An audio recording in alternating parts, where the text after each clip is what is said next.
That's it. Okay, so if we could just sit up nice and straight, make sure our spines are straight. And so in preparation for our meditation,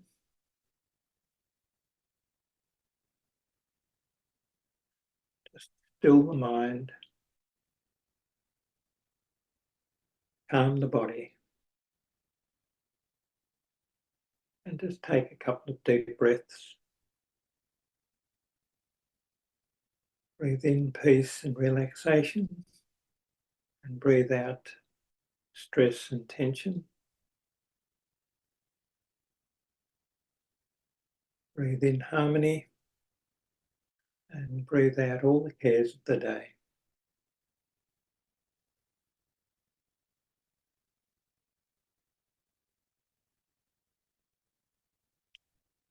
And we'll just do 3 Om chants. So just take a deep breath.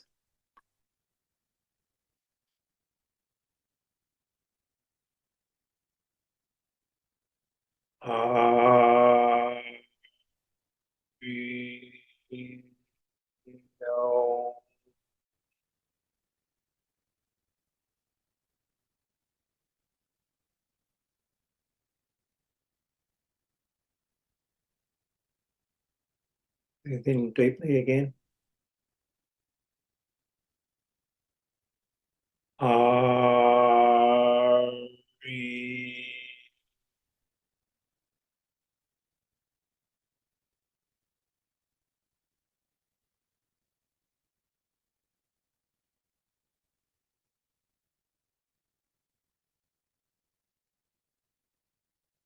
And one more deep breath.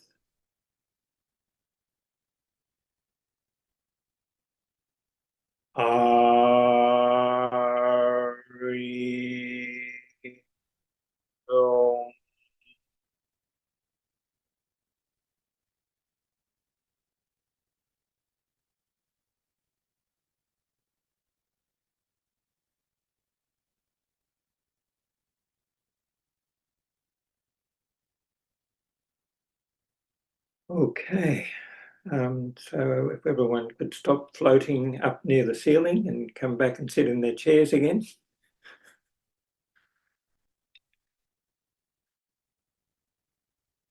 And we'll just do the head and neck exercises. So just drop the head forward and back upright again 3 times.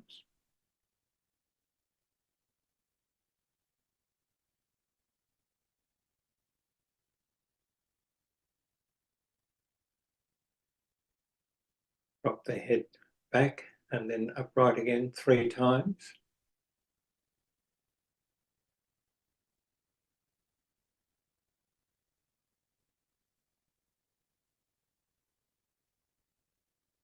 Drop the head towards the right shoulder and upright again 3 times.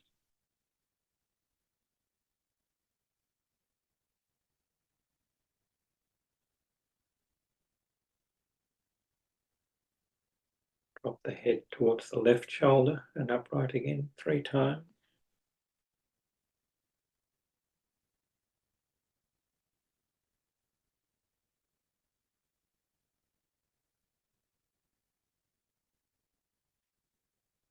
Drop the head forward and then rotate it 360 degrees around to the right. 3 full rotations.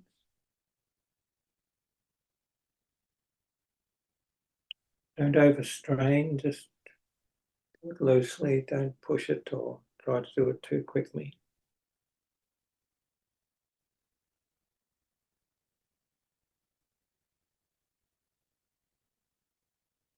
And then drop the head forward again and 3 full rotations, 360 degrees around to the left.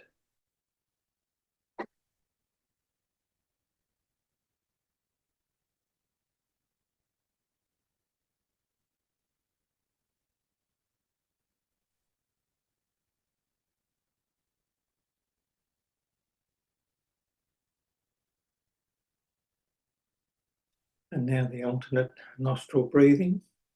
Breathe in through the right nostril and out through the mouth 3 times.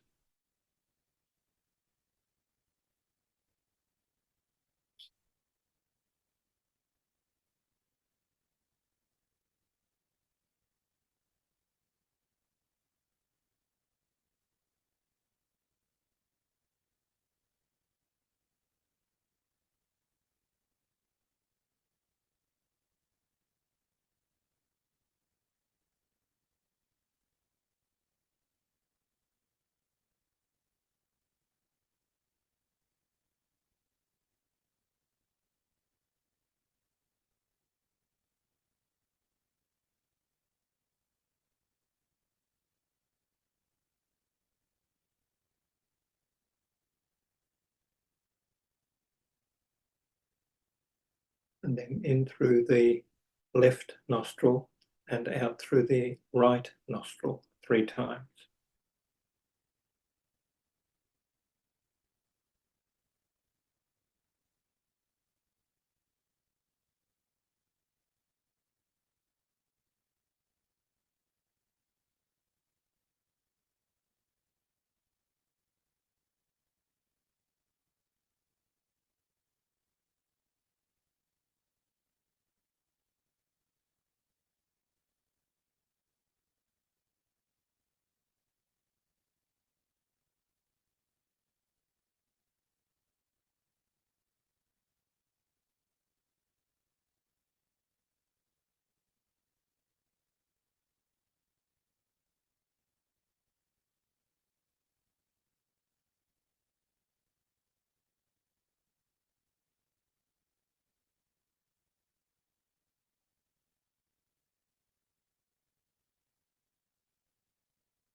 And now the first prayer of protection, the Lord's Prayer.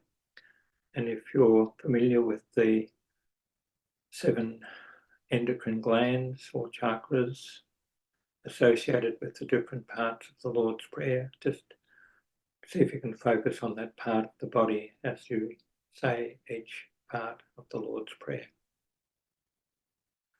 Our Father, who art in heaven, hallowed be thy name. Thy kingdom come, thy will be done, in earth as it is in heaven.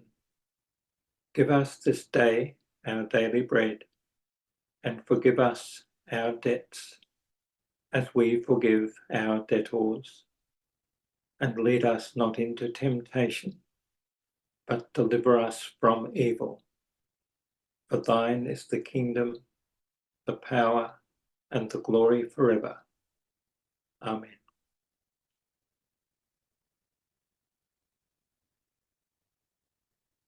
And now the affirmation, my favourite affirmation from Know Thyself in the Search for God material.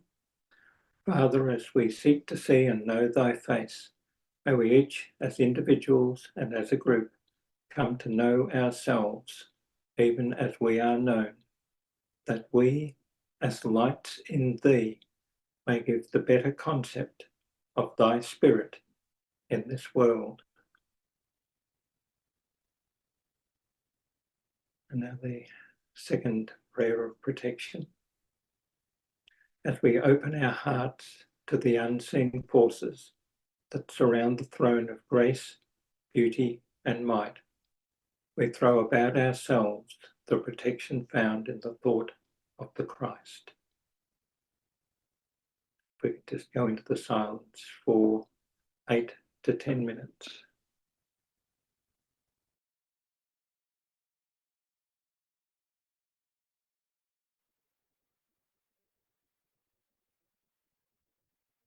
To end your meditations now and bring your awareness back to your room.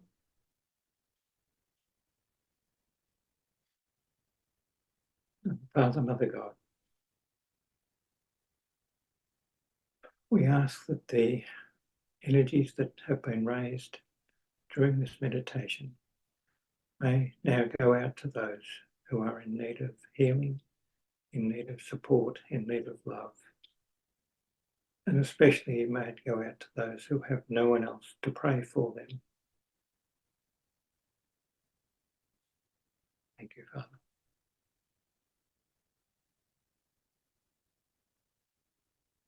And we conclude the meditation with the 23rd Psalm. The Lord is my shepherd, I shall not want. He maketh me to lie down in green pastures. He leadeth me beside the still waters. He restoreth my soul. He leadeth me in the paths of righteousness for his name's sake. Yea, though I walk through the valley of the shadow of death, I will fear no evil, for thou art with me, thy rod and thy staff, they comfort me. Thou preparest a table before me in the presence of mine enemies. Thou anointest my head with oil, my cup runneth over. Surely goodness and mercy shall follow me all the... Oh, sorry, I'm getting a bit carried away here. Surely goodness and mercy shall follow me all the days of my life, and I will dwell in the house of the Lord forever. Amen. Sorry, I was just getting a bit affected by saying that prayer with all of you. Or just doing something to me. Wow. And that's the thing, you know, you talked last week about meditating in a group. There's an energy when you're doing things together, praying together, meditating together, that really touches the soul. It's different when you're doing it by yourself, but when you're doing it in a group, it really affects people. It's good. I think there's a psychic communication, isn't there? There's a spiritual communication that happens. Yeah, we might be a long way apart, but we're connected, definitely connected. Totally. Yeah. Wow, that really affected me.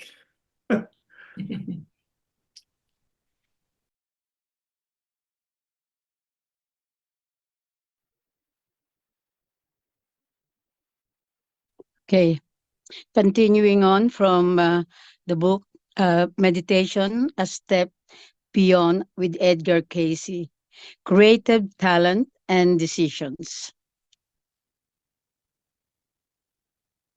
Introduction. 1. The psychic and creativity.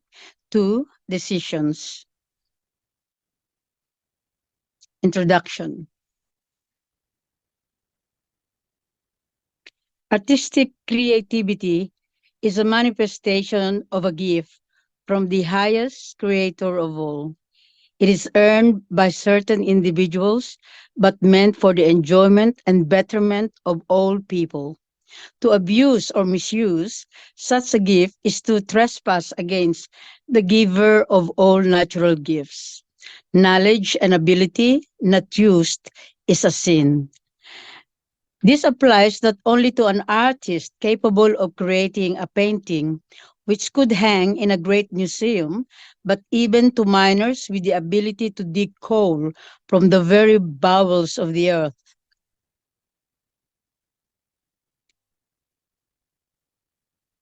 He that hath little in experience, of him little is expected. He that hath great knowledge, understanding, and experience, of him much is required. Use, then, that thou hast in hand for the service as will give the better understanding to others, and the contentment within self of the experience being well used and made useful in the experience. To attend a concert, stroll through a museum, or look out over a field of corn waving in the sun is to become aware of the hand of God at work through the efforts and abilities of man. That from the beginning there have been such divine influences upon the mind of man is seen not only in that termed Holy Writ, but also in art, in music, in song, in verse, in prose. It is demonstrable in every walk of life and has been through all ages. The psychic and creativity. Many of the case readings suggest that there is a close relationship between artistic creativity and the psychic. Webster defines psychic as pertaining to the soul.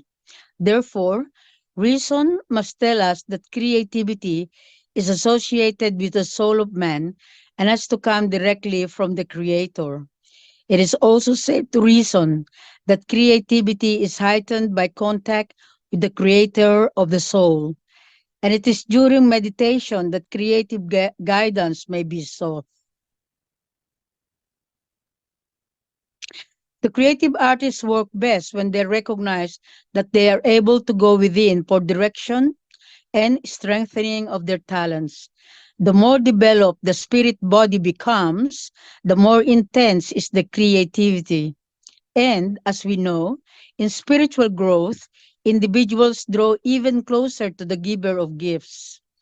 4. Know that all the attributes and activities of the senses are the gifts of God. This is true with every entity. For he that sings, he that sees, he that speaks, he that hears well is especially gifted of God. An explanation of that particular reading says, it was meant what was said, just as that indicated in the parable of the talents by the master. He that used the 5 talents was given more. He that uses the 5 senses, as of speech, of song, of hearing, to the glory of God, is given the 10 to use or rule over, as was the man with the talents. As creative talent is used for the betterment of God and man, more will be given. Before any work of art can be created, the inception of the idea must be born within the artist. The abilities in the psychic forces, psychic meaning then of the mental and the soul, doesn't necessarily mean the body until it's enabled to be brought into being in whatever form it may make its manifestation, which may never be in a material world or take form in a three-dimensional plane as the earth is. It may remain in a fourth-dimensional, which is an idea. Best definition that ever may be given of fourth dimension is an idea. Where will it project? Anywhere. Where does it arise from? Who knows? Where will it end? Who can tell? It is all inclusive. It has both length, breadth, height, and depth.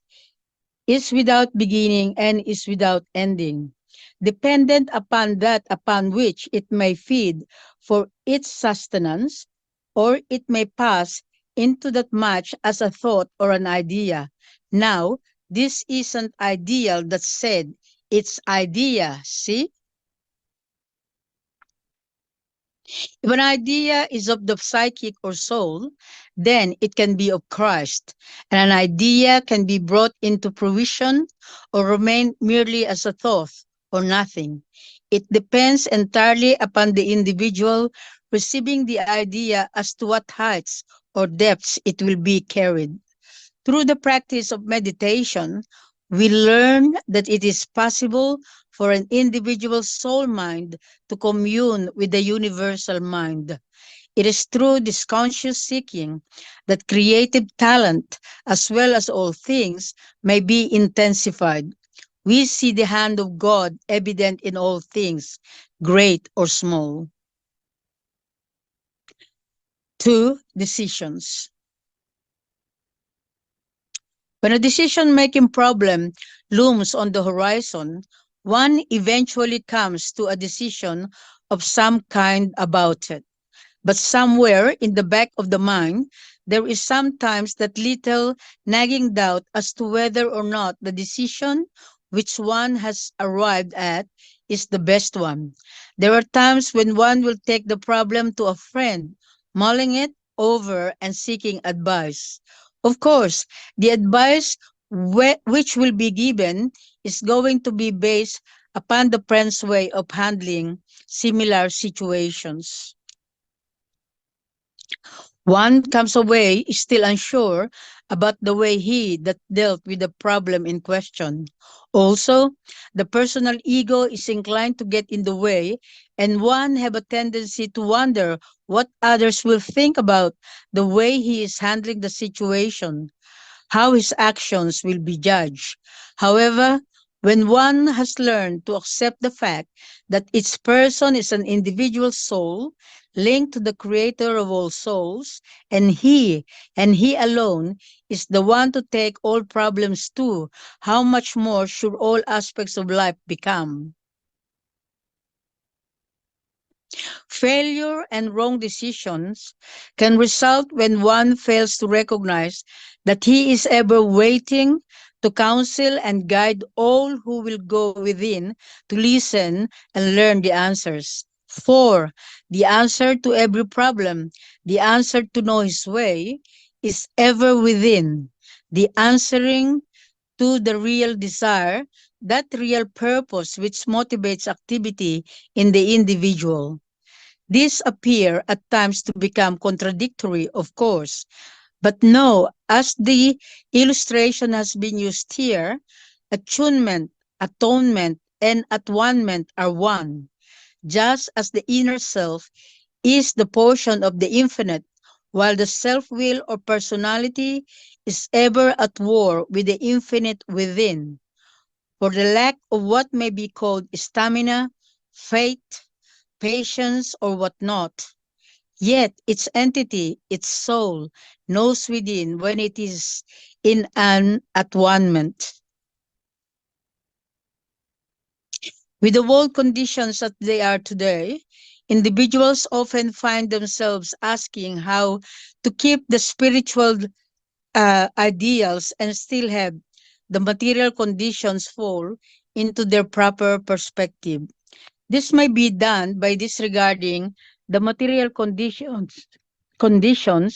Let the spiritual be the guide, and the material will take their place. For, as has been given, take no thought of the morrow or of material things, for of such things do the unbelievers seek. But if you will seek the Lord while he is nigh, all these things will be added unto thee in their proper time and place.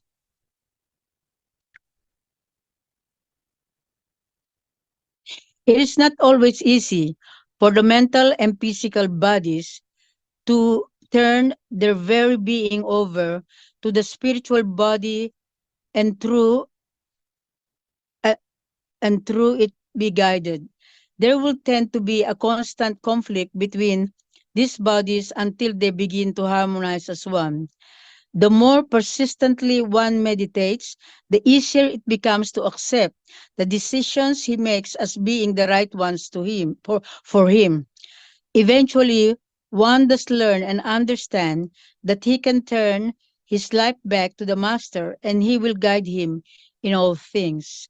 When confronted with difficult situations, it is only natural that an individual will question the decisions he makes. Is it really from the Christ consciousness within, or is it of his own desiring? This particular dilemma will be answered. As the body recognizes, there is the soul mind, the body consciousness. There is also the inner consciousness or soul mind. Ask the question in self, in the physical mind, so it may be answered yes or no. And in meditation, get the answer. Then closing self to physical consciousness through the meditation, ask the same question. If these agree, go ahead. If these disagree, analyze thine own self and see the problem that lies in the way. Once one has learned to trust the decisions which come with meditating on a problem, he learns it is possible to get the answer on any subject, whether you are going digging for fishing worms or playing a concerto. Through the practice of daily meditation, one will gradually become aware of the guidance of the Christ Spirit in everything he does. He is no longer a mythical, uncaring God figure, but is as real as one's next door neighbor. However, the outward appearance of many individual lives at times tends to lead to spiritual confusion, and one may still find himself questioning his faith and wondering if everything is going to turn out all right. It is here that all are reminded, thou either believest that the Christ, God in thee, is able to keep that he promised, or thou doubtest, for he has not willed that any should perish, but has prepared a way of understanding to all that seek and are willing, through faith, through patience, to trust in him. Today's man is not any different from Thomas, one of Jesus' disciples. He still questions and he still doubts, even after hearing the voice of the Master. For the doubters, ask self in thine own conscious self, shall I do this or not? The voice will answer within. Then meditate, ask the same, yes or no. You may be very sure if thine own conscious self and the divine self is in accord, you are truly in that activity as indicated. My spirit beareth witness with thy spirit. You can't get far wrong in following the word, as she called the word of God. In the practice of meditation, the individual soul mind makes contact with the mastermind. It is at this point that the still small voice of the Spirit of the Father may be heard. But it is not possible to function on a daily material plane and remain at this point of contact constantly. However, when one does return to the mental and physical levels after meditation, he brings back with him a radiant knowledge of what is right and what is wrong. When meditation is considered the means whereby questions may be asked and answers found, it is invariably believed that the question should be of great importance before one should ask it. Apparently, this is not necessarily so. One individual asks, question, can I find help through meditation or in any other way when I must solve vital problems, as, for instance, the sudden impossibility of securing buttons? It would seem that everything is relevant, for the answer was, answer, these are very material. Yet, if the life is so lived that ye are worthy of being pointed out or shown where and how such may be obtained, ye will find the way. It should always be remembered that meditation is not a sometime thing. Sitting down occasionally and closing the eyes for a few minutes cannot be called meditation by the furthest stretch of imagination. Going within in meditation and listening for the voice is an art which one must learn. When the desired results do not come immediately, do not give up. In the spiritual and mental relationships, this, as we find, the body is on the right track. Yet, as will be found necessary, be as persistent in keeping those appointments with self as the body, mentally or physically, is desirous of gaining the good that may come from such continued actions on the part of self. For these are compliances more and more with spiritual and natural laws. Do not allow self or the activities in this direction to become mere rote or routine, for one will not find lest they seek, nor will one have the door open lest they expect same. As has been given, when such periods come, be consistent and persistent as results are desired, for this will gradually bring those periods in the meditation, while secular things may present themselves to the physical mental. Then, when the answer is yes or no, present same the second time, not to the mental being, rather as the spirit, for will you be my people? I will be your God, saith the Lord of hosts. Keep then that thou hast vowed unto thy God, to thyself, to thy neighbor. As one begins to accept the certain knowledge of the Christ consciousness within, he will also begin to wonder whether the decisions are of a selfish or unselfish nature. Are they for the best benefit of all concerned? The answer might well be as to what has motivated and does motivate the desire.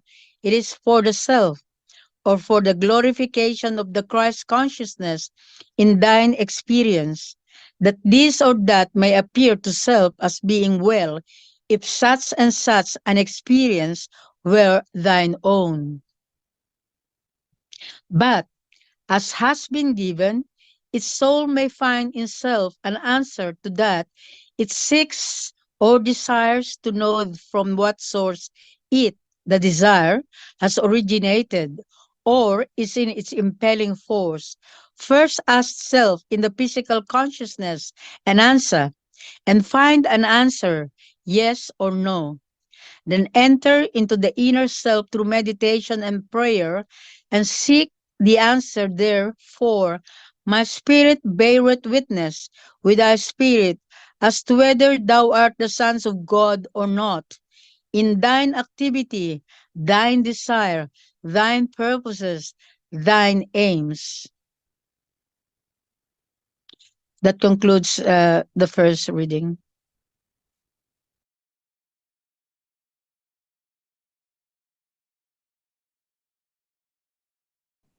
Yeah, that was quite interesting. Mm.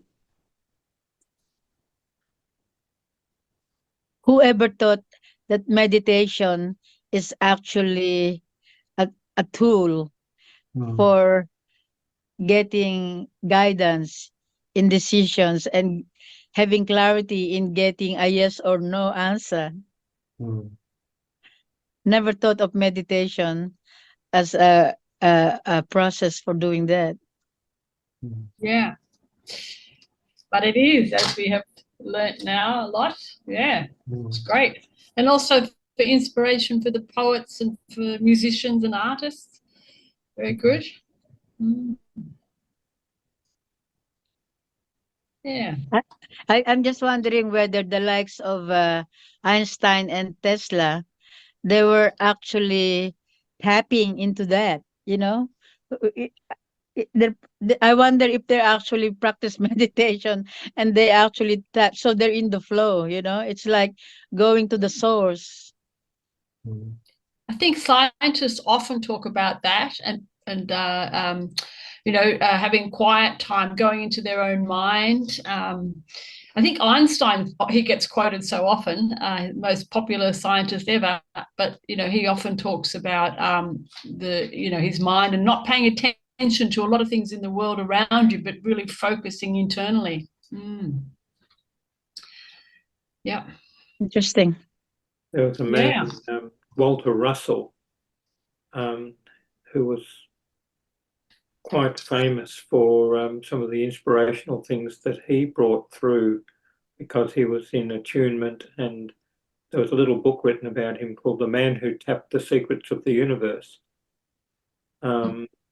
And he was just amazing, some of the things that came through him. I think his name was Walter Russell. Yeah. And, he was he became an architect, designed these amazing buildings, even though he hadn't trained as an architect. He was a sculptor, and I've never seen such lifelike sculptures of human figures that he was able to sculpt. Amazing material on almost pre-quantum physics, just all this information about how the universe was created just all flowed through him. So I don't know how he tapped into it all, and all of these talents that he just manifested, because he was able to attune to something deeper than himself. Mm. Russell, would that be a book that's available through normal publications, or is it ARE, or would you know? I'll have a look. It might be still available through Amazon. Okay, interesting. Mm. I've got a friend who's an architect. I'm sure he'd love that. It sounds really good. Yeah. Well, for someone to design multi-story buildings that were amazing,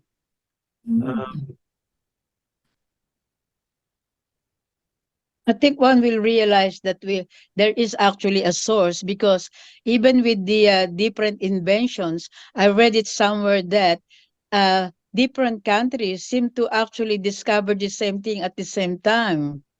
Mm. And so so it's really tapping into the source. Absolutely. yeah, well, The Man Who Tapped the Secrets of the Universe, January 1st, 1989, by Glenn Clark, about the biography of Walter Russell. This is on Amazon. Oh, thank Known you. as the modern Leonardo da Vinci, a musician, illustrator, portrait painter, architectural designer, sculptor, business advisor to IBM, champion figure skater, scientist, philosopher, and author of The 5 Personal Laws of Success. Wow. So it didn't matter what he turned his hand to, he was just unbelievably brilliant at doing it. Wow.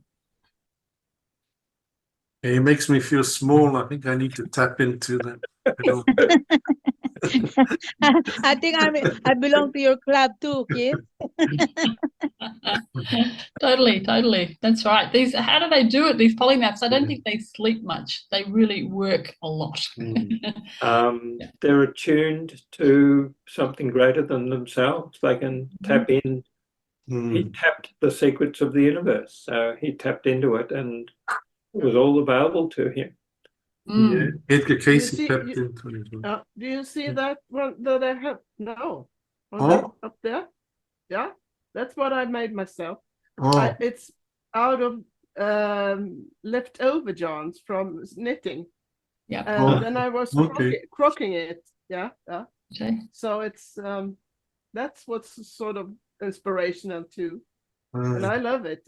It's you can hang it outdoors. So it's okay. Yeah. Do you mean the star? It's behind you? No, yeah. Above. That one.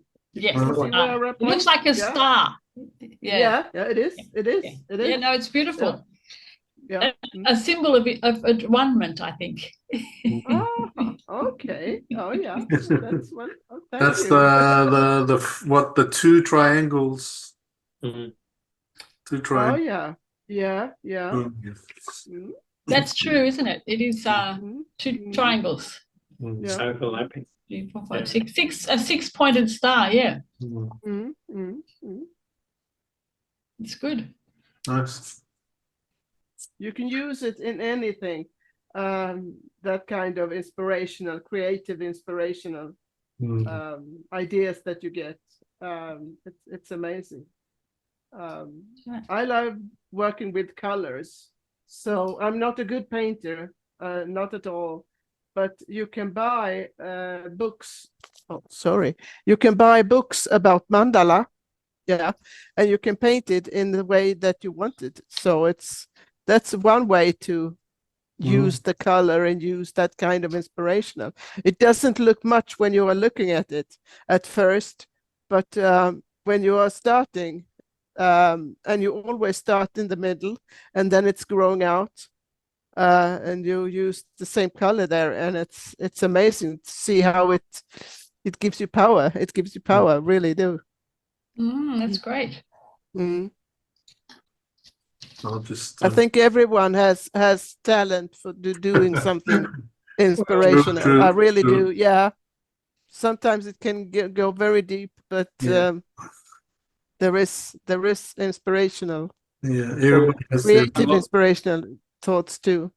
I like that I other liked it when example. they go on. Another example of coal miners digging out a coal seam underground. Mm, Still a talent of that mm, mm, not many people can do that. mm, mm. I was happy to see prose and normal writing being praised as being creative, because I think I like that sort of material more than artistic poetry. But yeah, just Well, that was Jonathan Livingston Seagull. That book was a total download. He just wrote it down as he was heard it being said to him, wow. Wow. and through attunement. I love that book. Mm. Wow. So much writing is inspirational.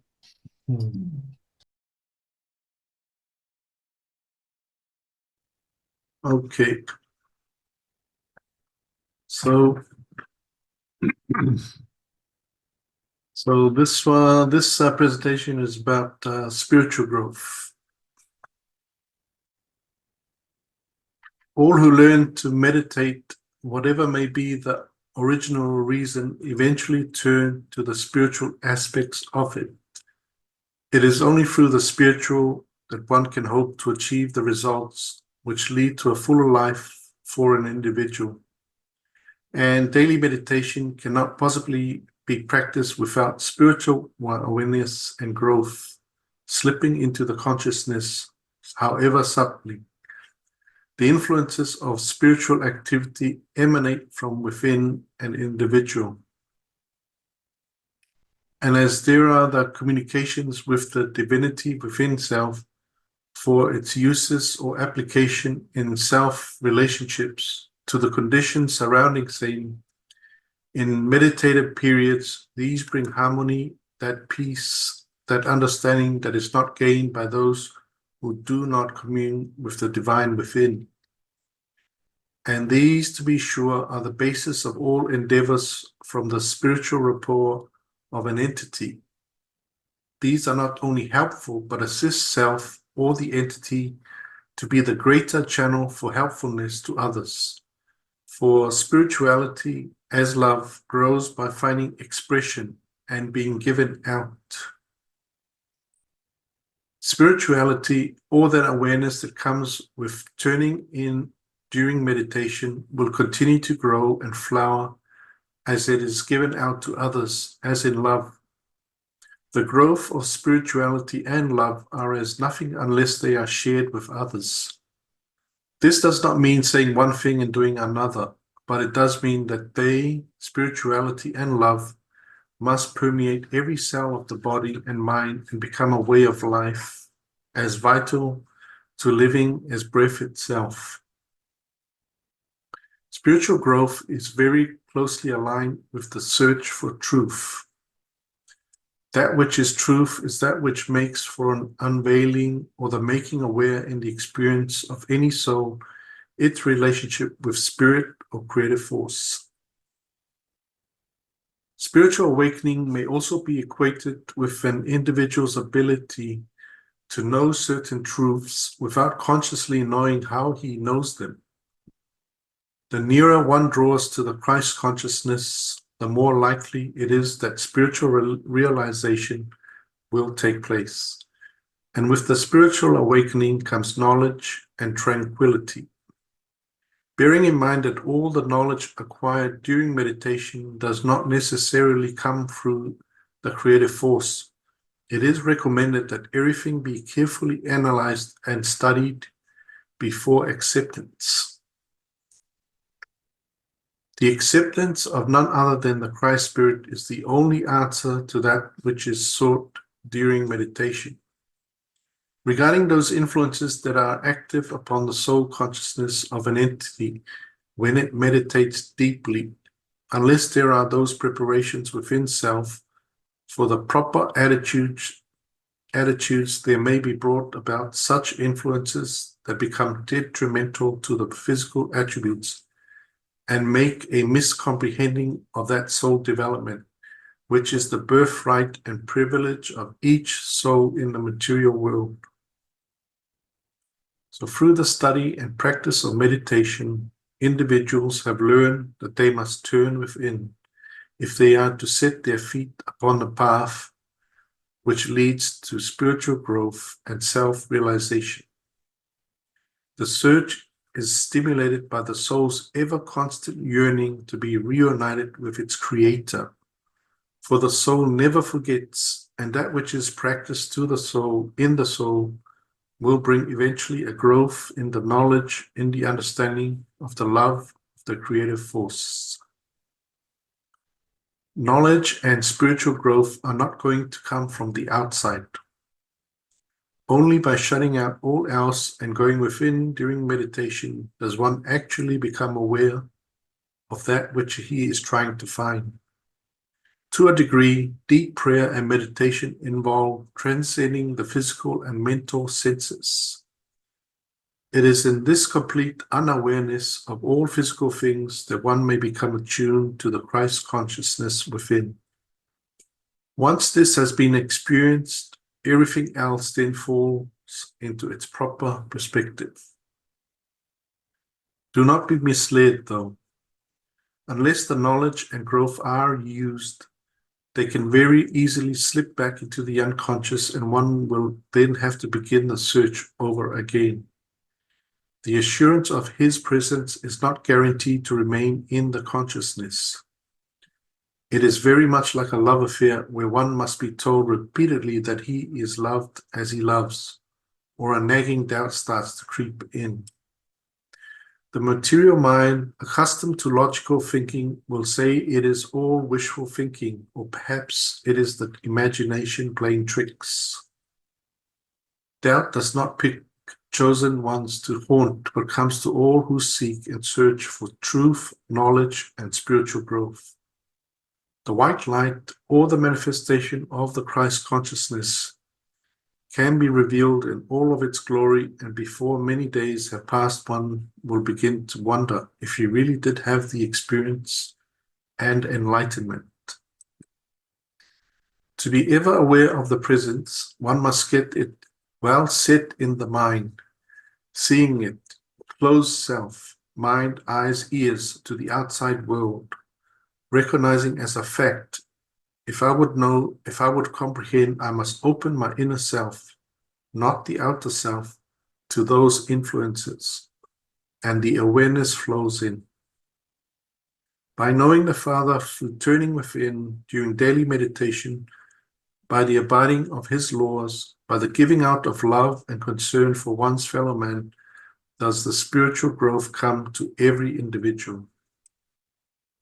As he has promised, if you love me, you will keep my commandments, and I and the Father will come and abide with thee. And what you ask in my name, believing, shall be done in the body. These may appear in the first premise to be mere statements, but consider for the moment the conditions in which these were given and how they may apply to thyself in the body now. First, we find there is the body, the mind, the soul. You may say, yes, I know the body.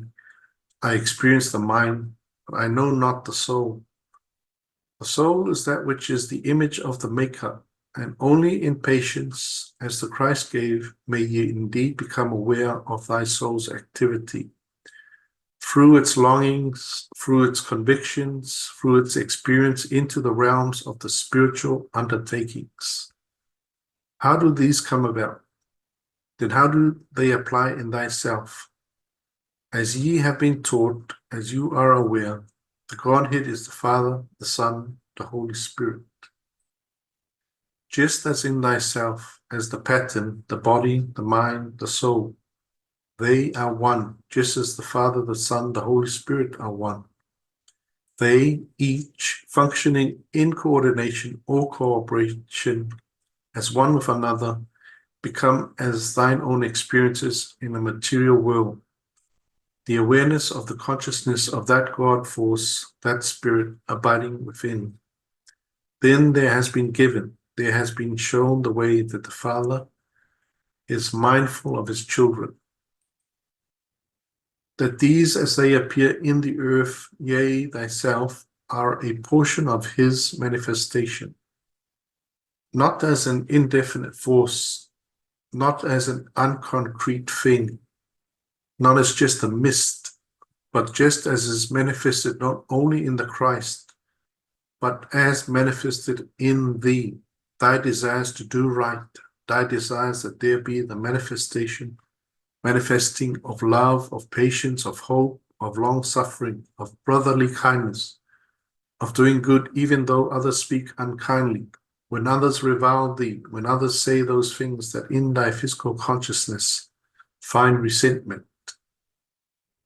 But as he manifests a portion of that Godhead that is represented in thee as in thy mind, then you become aware that you are indeed a child of the living God, and are in materiality for those purposes of manifesting those very things that are the fruits of the Spirit in thy dealings with thy fellow man. For as you measure to thy fellow man, it is measured to thee again.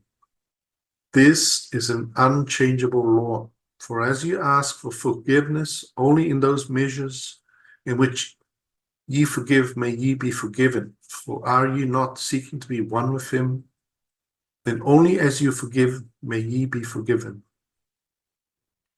Only as you show forth love, may love be shown forth to thee. You cannot rise above that as you measure, that as you live.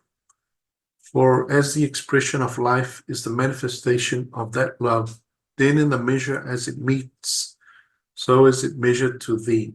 Know that as the mind is represented by the Christ consciousness, it is the builder, it is the way, it is the truth, it is the light. That is, through the manner in which the mind is held.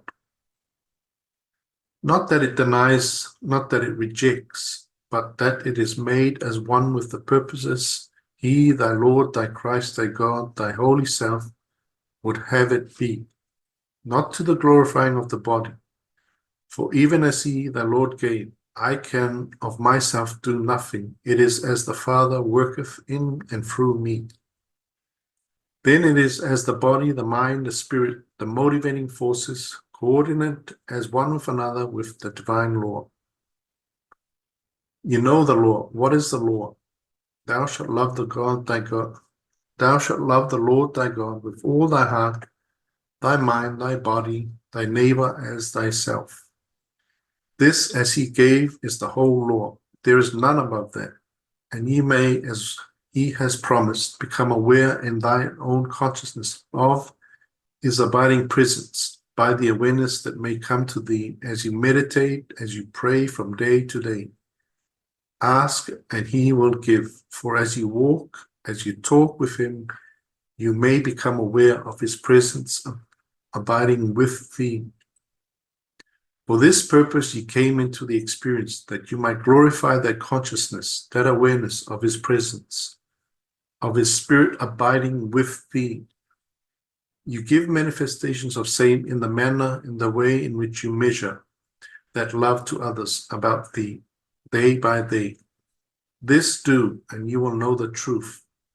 The truth shall indeed make you free.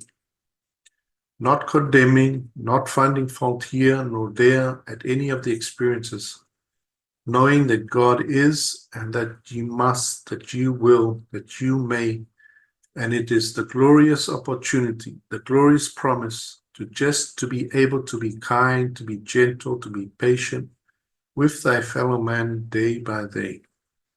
And the assurance comes within thine own self. For his promise is to meet thee in the tabernacle of thine own conscience. For as Jesus said, lo, the kingdom of heaven is within you. What one sees in himself, in his actions toward others as he lives his life day by day, is the manifestation of his spiritual growth and awareness of the spirit within. If the daily activities in all things are carried through in a loving and generous manner, there will be great spiritual growth. The beauty of selfless development shines from within one. It is there for all others to see and learn from. With spiritual growth comes harmony in all things. So in the attaining of spiritual growth, one must first learn the law above all other laws, love of God, love of oneself, love of neighbors. As one begins to understand that all three precepts are interrelated as part of the oneness, greater growth will come. It would be well then that for that given through these channels on meditation to be well comprehended, well understood, and that in the development of self and self's abilities to associate the soul development influence that may be brought into material manifestations in or through the various forces in the experience of the individual life be well studied, well comprehended. And then there may be brought for self that development which is of, from, and through self's own analyzing of the creative energy or the spirits or spirit about the throne that is ever a dictator in the directing of that impelling the soul development of each seeker for light in his name. Also, in connection with same, it would be well for that which makes for the comprehending of the oneness of all force in the effects, in the mental influences, in the sources of information, in the source of life, light, truth, immortality, to be comprehended, understood in the experience of the mental and the soul body. And that's the end of spiritual growth.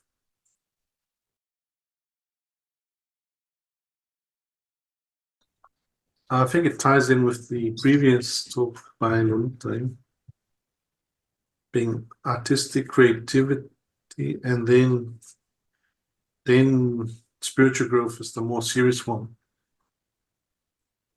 tapping into God. It makes you wonder when people run courses in meditation, but they actually run it as mindfulness meditation, and they don't actually mention anything about spirit or spiritual growth or the soul or anything like that. Because what we were just reading then is that the two are so intricately linked that you can't really meditate without the spiritual side of it coming in, whether you're doing it as mindfulness only or just a relaxation meditation. If you're meditating, you're going to start getting in touch with something deeper, whether you realize it or not, or think that you're just doing it purely for relaxation or something.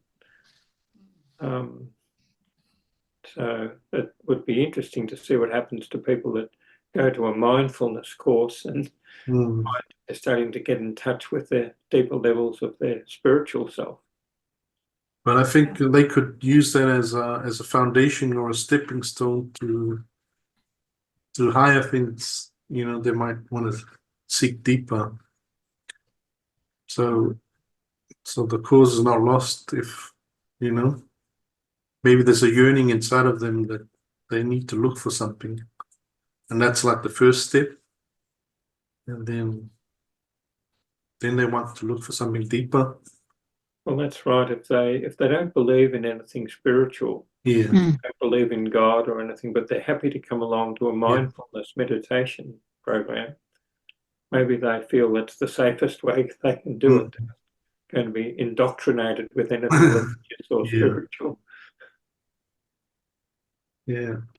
And I think a lot of spiritual groups actually have those kind of invitations. Even when born again churches, I find that they have barbecues and they have these talks and they invite the people, and that becomes the portal, that becomes the opening, because it creates a thirst or a hunger in the people who can see how the people in the church are relating to each other and being very kind, and it awakens something in them that they've got something I want to have. Mhm.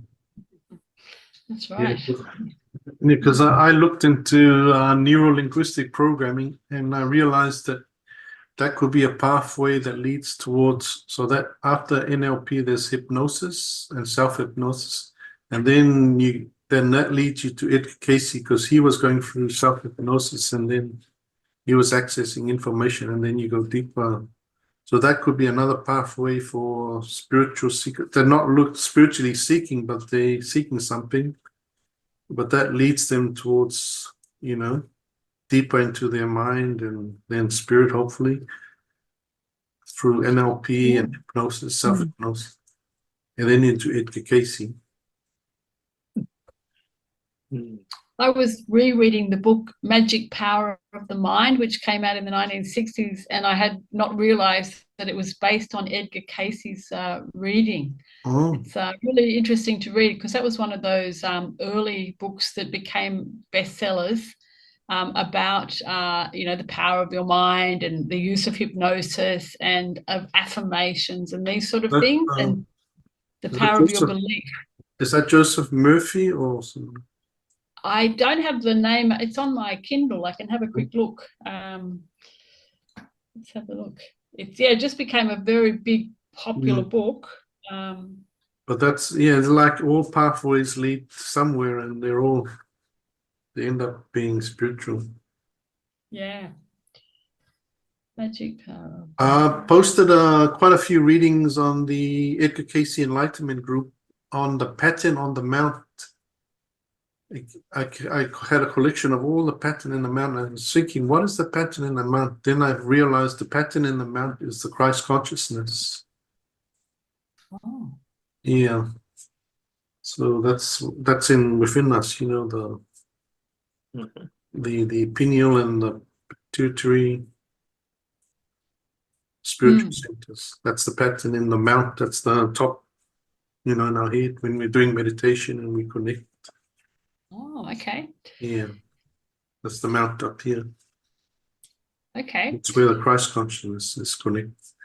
Could you put that in an email, just that description? That'd be interesting to look up a little bit more. You got Facebook. You join Edgar Cayce Enlightenment group. Okay. Yeah, I have not. Yeah. Okay. I post it every day. I read. Yeah. Very good. Pretty good. Yeah. I'll do that. Yeah. By the way, that was Walter Germain was the author of Magic Power of the Mind. So Walter, never heard of him. So I'm surprised that he's Power of the Mind. The Magic Power of the Mind. So we all read that when we were young. Yeah. But that's based on Edgar Cayce's. Yeah. It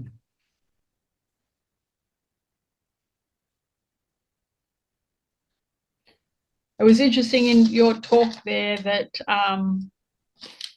it said spiritual influences emanate from within the individual. That was interesting. Very strong. But that's the meditation part. If you're really deep into it. Yeah. It's scary. It's scary for the physical mind or the ego, because that means, because the ego and the spirit, physical mind always likes to control everything. It doesn't like to let go. Or Absolutely. But that talked about the soul mind, the inner consciousness and the body consciousness. So when we meditate, we become aware of inner consciousness. Yeah, the deeper. Good stuff. Eva got something to show us. Or you have to say something, so you're Unmute. Unmute, and then you're.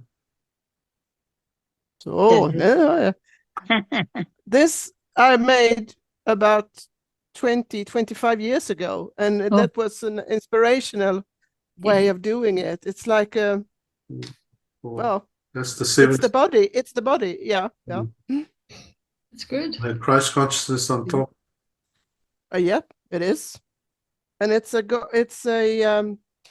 silver it's the silver thread Yeah. from that's the cross over here, that on top of it, and that's the gold. That's a gold star, as you call it, and that's Silver from the cord. gold star. Yes, goes through the body Yeah. here and here like a cross. So it's very symbolic. For me, it's very symbolic. I see that now. That's the pattern in the mount as well. That's the pattern. Yeah. Christ consciousness. Yeah. That's what I found out now. It took me 20 years, 25 years to realize that. But that shows that the awareness part is not the physical awareness, still not aware, but the other part of you knows it, and it Oh yeah. It's just You just have to trust it. You just have to trust it and do it. It just You have to shows get that it how, out. but it shows how slow the physical mind is. It's very slow. The soul mind is very advanced. The physical mind is still like a child, still. Oh yeah. Oh, finally I got it. You don't need it. I think I realized it before, but Oh. that's another. I might read that better, because then it gets a deeper understanding for it. Why I have those pictures and why I was doing it. So. Because it reminds me of when heard Puri was talking about the old days. They were building the tabernacle and the tent. You know how the Holy of Holies and how the design of the whole camp was based on what was happening in their body, and the soul knew what they were doing, but it took time before we realized that it was within us. That was it's an archetype or an image of what's happening inside of us. But they were they were So is that a case of us within, so without? Yeah, that's it's like a mirror image of. But they did it, but they weren't aware why they're doing, or maybe the physical mind wasn't aware of what was happening. But the soul mind knows. So it's just manifesting on the outside. Yeah.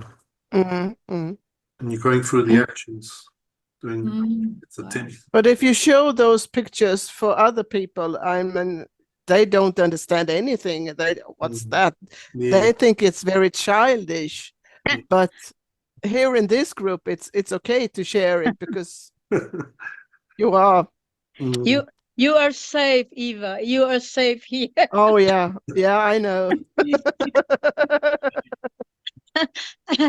I grateful find for a long time very frustrated, because I was very, very careful when to open my mouth, because I'm trying to balance all people taking me for a loony, and but when I open my mouth with the people who actually understand the same thing that I do, I sort of, I'm safe, I don't need a translator. No, exactly. I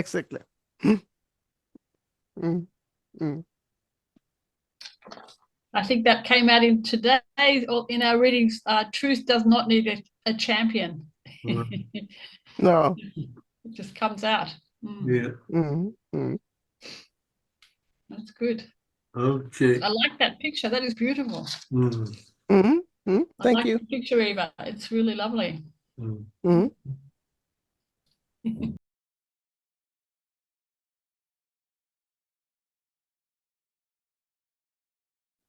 Okay. From the Emmy Penny Baker book, Meditation, A Step Beyond with Edgar Cayce, Psychic Development. Consistent meditation contributes to the development of the psychic abilities in a great many individuals. Psychic means that of the mind, presenting the soul and spirit entity as manifested in the individual mind. Then, taking the phases of that force, we find all psychic phenomena or force presented through one of the acknowledged 5 senses of the physical or material body, these being used as a mode of manifesting to individuals. Hence, we would have, in the truest sense, psychic meaning the expressing to the material world of the latent or hidden sense of the soul and spirit forces, whether manifesting from behind or in or through the material plane. Psychic means then pertaining to the soul. And through the practice of meditation, the 5 senses are heightened and one is able to manifest or use his psychic ability. Edgar Cayce was asked how many different kinds of psychic phenomena are known, and he replied, almost as many as there are individuals, each entity being a force or world within itself. Those of the unseen forces become the knowledge of the individual, the power of expression, or of giving the knowledge obtained being of an individual matter. We are aware of a number of different kinds of psychic abilities. Included among the psychic abilities are telepathy. This is communication of impressions or thoughts from one individual's mind to that of another. This is done independently of any of the recognized channels of communication, such as radio, television, telephone, or mail. Precognition. Here we find the advanced knowledge of an event, impending event, supernormally acquired.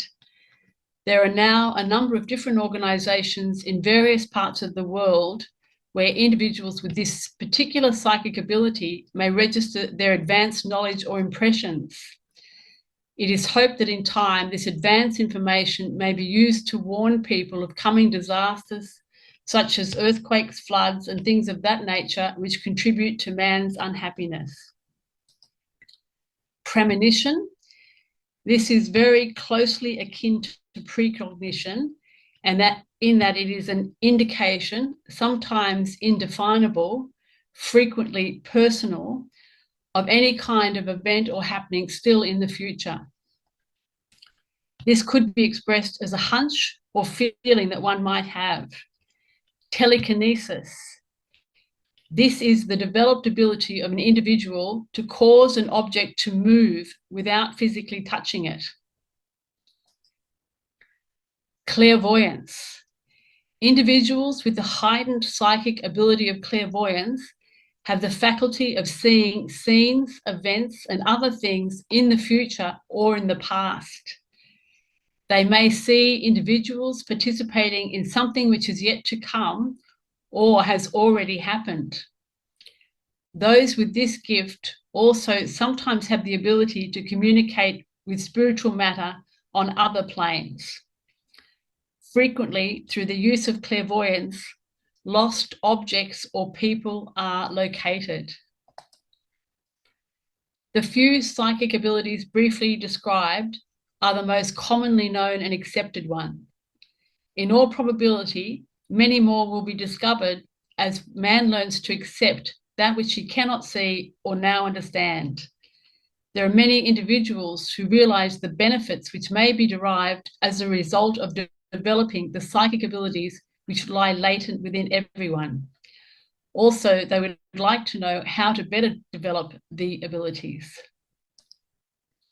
The following Cayce reading will answer that question.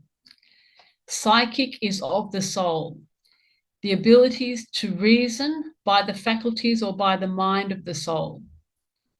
And when this is done, enter into the inner self, opening self through the ideals of the meditation that have been presented through these channels, and surrounding self with the consciousness of the Christ, that he may guide in that as will be shown thee. or in the intuitive forces that come from the deeper meditation, may there come much that would guide self first. Do not seek first the material things, but rather spiritual guidance, developing self to the attunement of the psychic forces of the spheres, as though the varied activities in the varied planes, as through the varied activities in the varied planes of existence, but ever in the light of that promise that has been given to be known among men.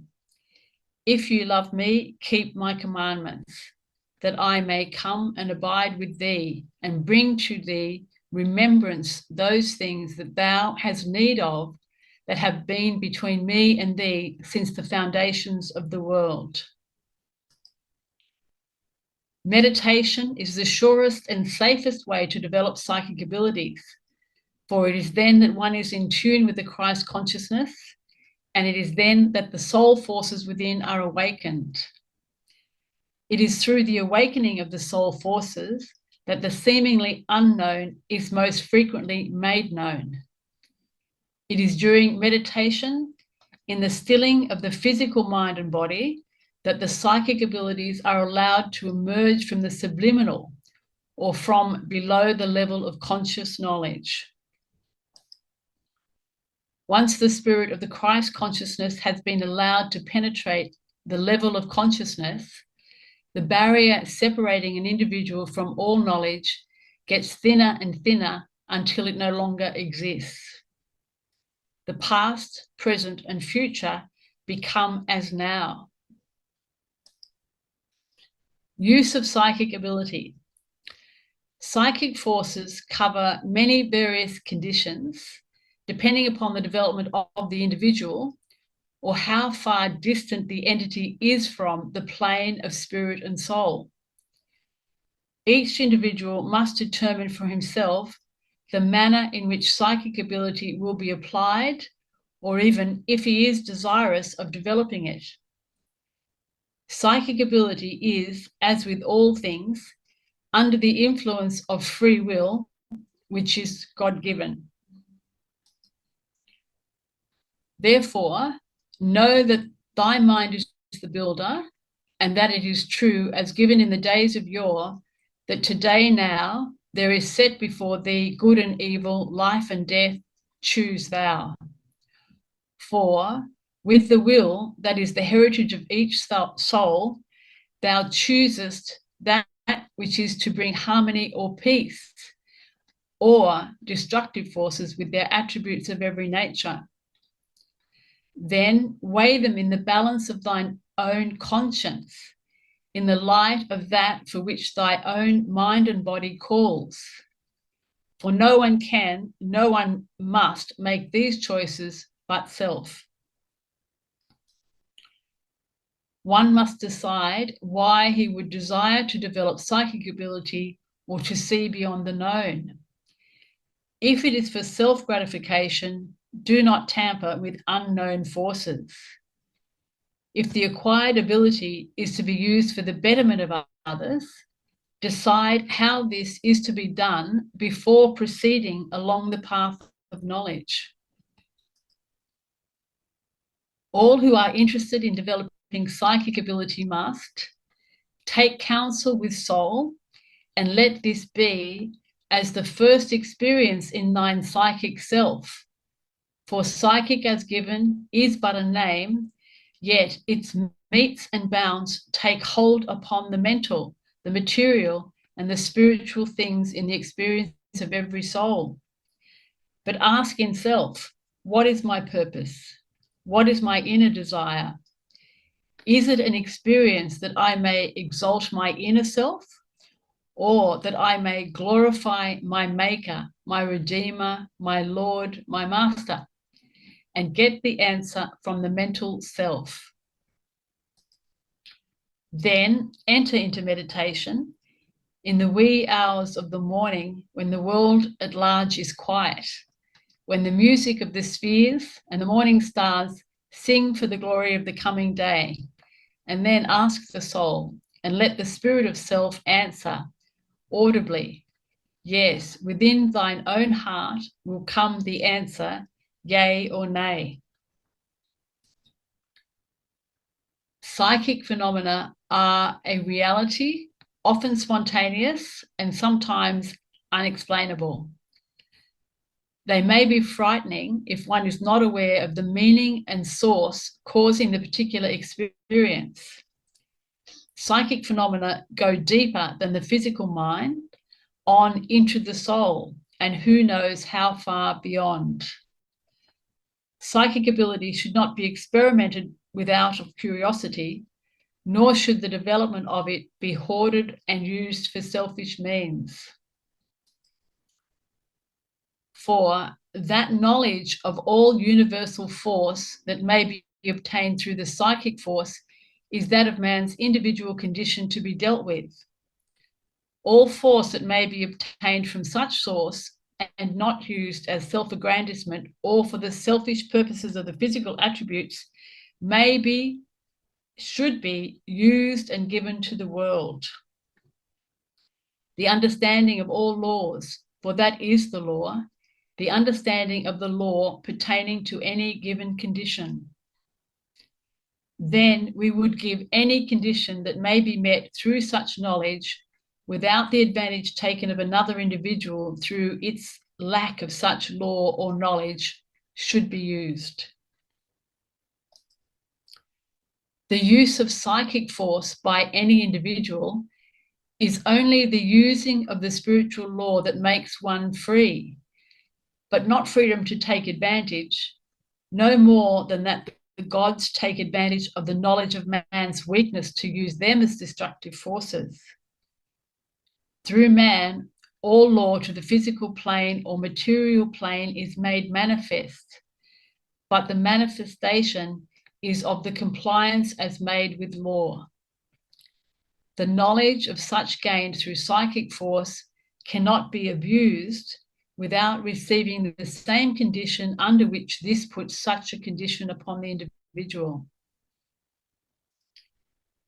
In working with the development of psychic ability, it would be well to bear in mind, whatsoever a man soweth, that shall he also reap. With the development of psychic ability, there should come better understanding of one's fellow man and his personal predicaments. The knowledge gained through spiritual and psychic ability should be used to help others grow beyond their present entrapments, and it should be used through the law of love. In the truest sense, psychic means the expression to the material world of the latent or hidden sense of the soul and spirit forces, whether manifested from behind or in or through a material plane. Occult forces are the channel through which the soul forces manifest. The difference between intuitive psychic forces and the occult and how they might aid an individual in his development are explained thus. From experience of an entity's whole being do the intuitive forces arise, while occult forces are those activities as a whole. Then intuitive forces are developed more by the introspective activities of a conscious mind, until it is able to bring to bear such experiences of the entity as they act upon those necessary actions as present themselves in one's daily experience. Hence, they are called sages, lamas, or such. These, when they are made to be what is commonly termed practical, yet remaining spiritual in aspect, that is, sticking to the truth, they become masters. When they are turned to channels that are to induce influences over individuals because they have that ability to hold an individual, then they abuse. Hence, the entity in its study may make for self through the study of occult forces by introspection or entering into the silence, apply same in life. See, This is opening a deep subject. And well, that the entity be well grounded in, not as mystics, not as mysterious individuals have given, know the basis of introspection, which is, in that termed Christian religion, prayer, while that termed in many occult as introspection, meditation, mysticism, or occult influences brought in. They are one and the same in their essence, but know that they are all of one source or application. Then, if they are good, they must come from the source of good. And as the Son came from the Father, they are in him. And the approach to the source is through him, and there is no other. Conclusion: intuitive ability, psychic ability, or any of the abilities as may be manifested through the occult may be developed through the turning within during meditation. But the deciding factor is the use of the abilities by an individual. The misapplication or misuse of psychic abilities must be met at some time or other. To use the abilities for the purpose for which they were meant, the betterment of man, is to contribute to soul or spiritual growth in self and others. That concludes the presentation, Psychic Development.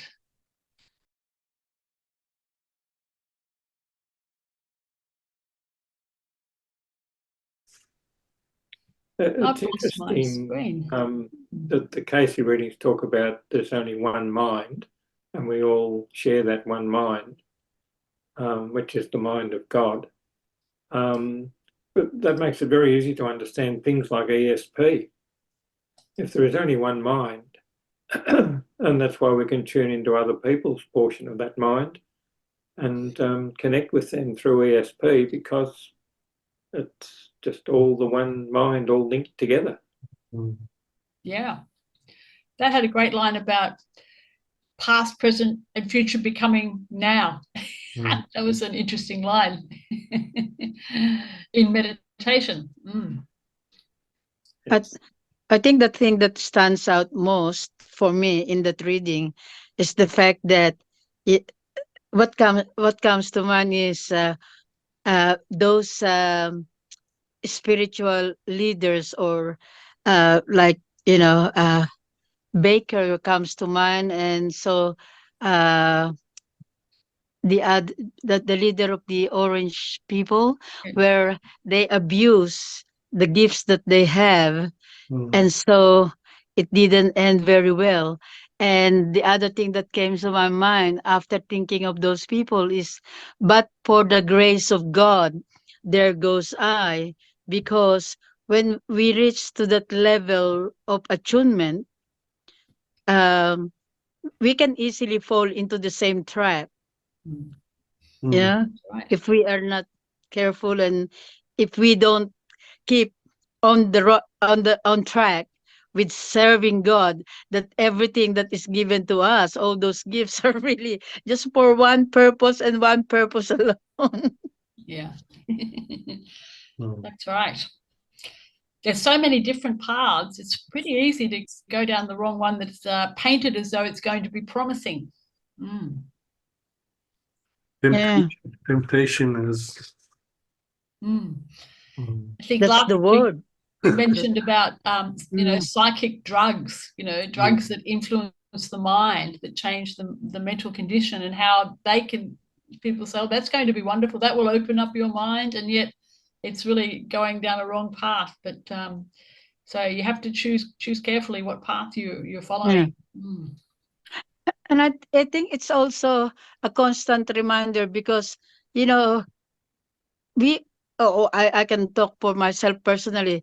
I the gifts that I have already received, uh I have to keep reminding myself that it came from Mother, Father, God, and it's not for me to boast of myself, but it is really like a gift to be used.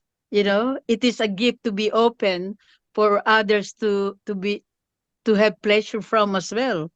And so it's a constant reminder. I don't want to use the word battle, but it is for me personally a constant reminder that all the gifts that I have is not to be used for the darkness, but to be always attuned and always aligned to what it's meant to be. Absolutely.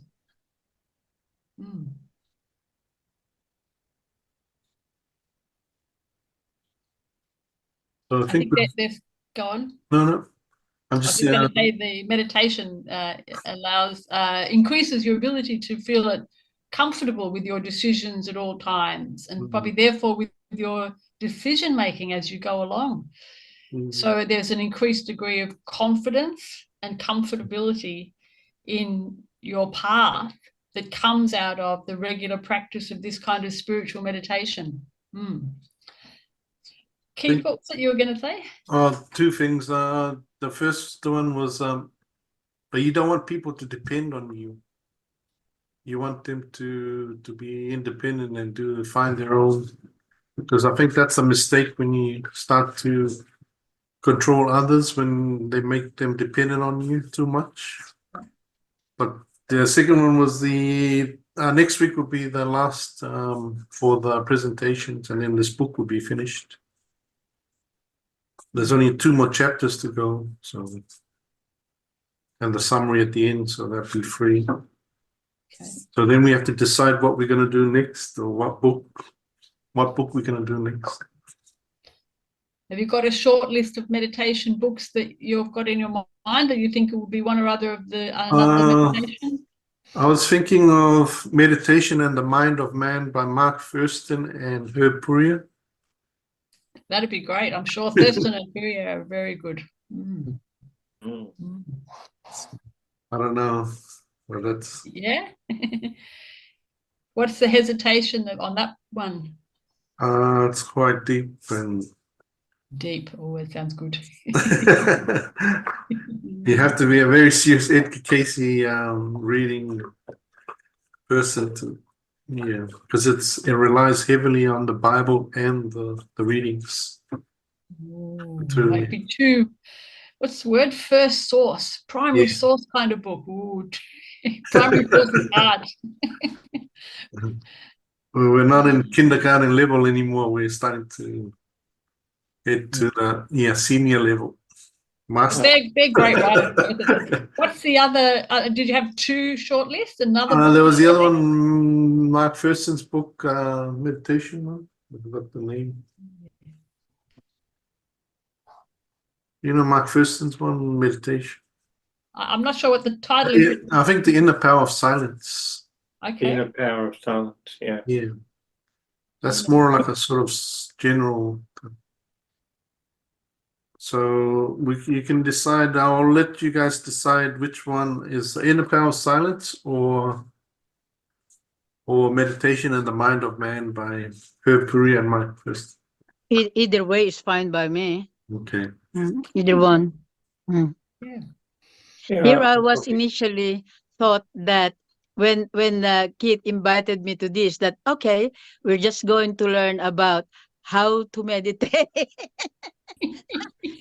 little did I know. I'm not complaining, by the way, Keith. I am ever so grateful, ever so grateful to. For a start, having met you guys, and I'm looking forward to every Sunday now, because I don't really go to any church, right? So Sunday night for a couple of hours is like, my going to church or my spiritual food. Yeah, that's good. Yeah, there were some more layers under that word. Let's learn meditation, and then there were layers and layers. Amazing stuff already. Yeah, amazing stuff. But we're serving others as well. We're putting the talks on YouTube, and hopefully thanks to you. Yeah, thanks to you. Yeah, that's good. Yeah, so hopefully other people benefit. I certainly benefited because I was able to catch up by watching that. Oh, nice. what I missed out on last week. Even Watch Alison, that one. yeah, Alison's benefiting from it as well. She sent a couple of emails. So Alison loves it too, yeah. Yeah. Hello, Alison. Should be good. Hello, Alison. That's the power of technology. You can record, store it, and use in the future. That's That's good. the power. Yeah, the books as well. Yeah, I like the Hewlin Cayce, the 1970s books. It's my favorite books, Edgar Cayce books. From the 70s. Yeah, 70s and early 80s. Oh, yeah, just the same. That's when Hewlin Cayce took over. Now, this book is from Hewlin Cayce under the editorship of Hewlin Cayce. So he had a hand in it. It's good.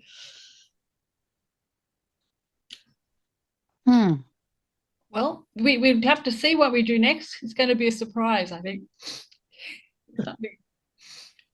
We'll find something.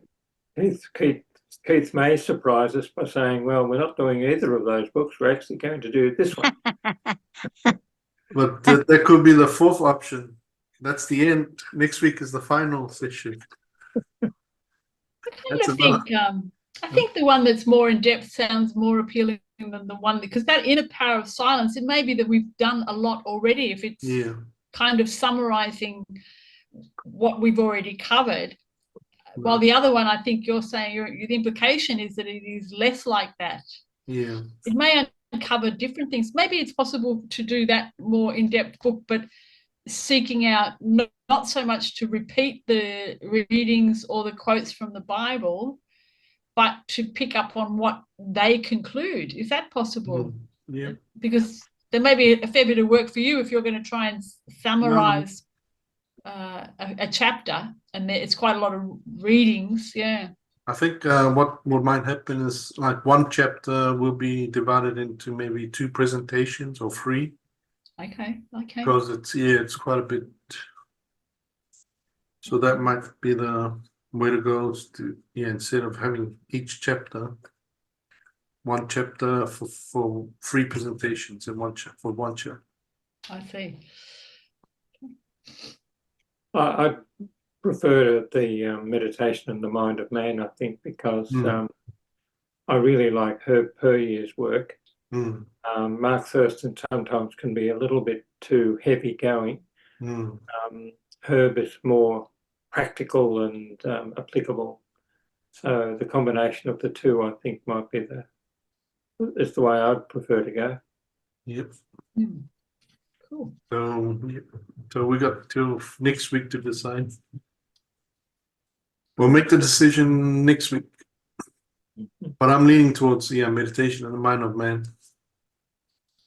Let's put it into votation now. Well, we can vote next week. Because next week is we'll make the final vote next week. And we can look at them both in the week. Have a look at the PDF ahead. Yeah. True.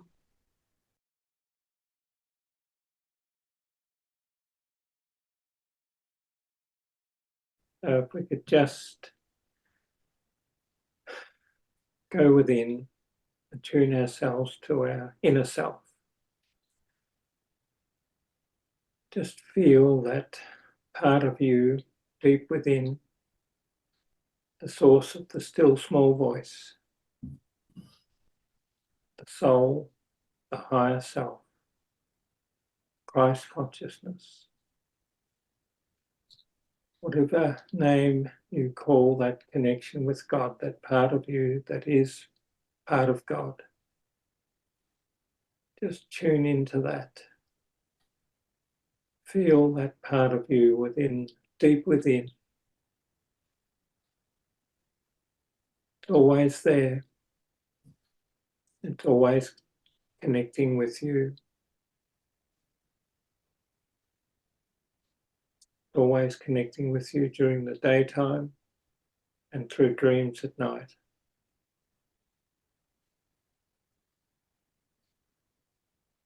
Just be grateful, give thanks